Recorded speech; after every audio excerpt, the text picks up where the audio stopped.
माना जाता है कि एक बार भगवान इंद्र ने ऋषि दुर्वासा का अपमान कर दिया था। और इस अपमान के चलते ऋषि दुर्वासा ने न सिर्फ भगवान इंद्र बल्कि समस्त देवताओं को श्राप दिया, जिसके कारण उनकी सारी शक्तियां चली गई। ऋषि दुर्वासा के शाप के कारण इंद्र और सभी देवता दुर्बल हो गए। देव की इस परिस्थिति का फायदा उठाकर दानवों के राजा बलि ने उनके विरुद्ध सभी युद्ध जीतकर पूरी सृष्टि पर कब्जा कर लिया। इस समस्या का समाधान निकालने के लिए सभी भगवान विष्णु के पास गए।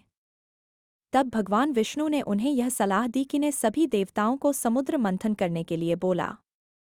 और उस समुद्र मंथन से एक अमृत कलश की प्राप्ति होगी और उस अमृत कलश को ही संस्कृत में कुंभ बोला जाता है।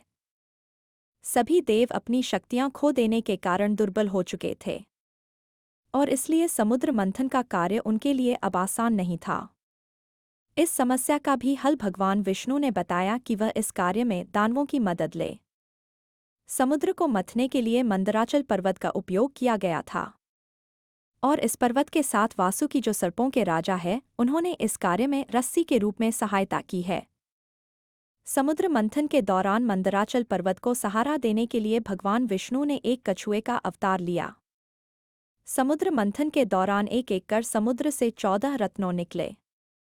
हल समुद्र मंथन के दौरान सबसे पहले उत्पत्ति हुई।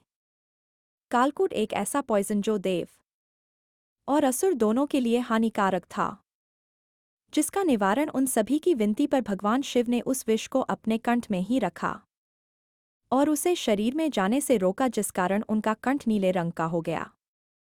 और 1000 साल तक चले समुद्र मंथन के बाद अमृत कलश की प्राप्ति होती है, जो धन्वंतरी अपने हाथ में अमृत के घोड़े के साथ प्रकट हुए। पुराणों के अनुसार धन्वंतरी इस विश्व के सबसे महान चिकित्सक और आयुर्वेद के देवता माने जाते हैं, जिस कारण इस अमृत पाने के लिए देवताओं और दैत्यों में भगदड़ मच गई। अमृत को दैत्यों से बचाने के लिए भगवान विष्णु के वाहन गरुड़ अमृत के घड़े को लेकर उड़ने लगे और उड़ते समय उनसे 4 जगहों पर अमृत की बूंदें गिरी, जो थिक प्रयागराज, हरिद्वार, उज्जैन और नासिक, और इस वजह से इन जगहों पर कुंभ मेला आयोजित होता है।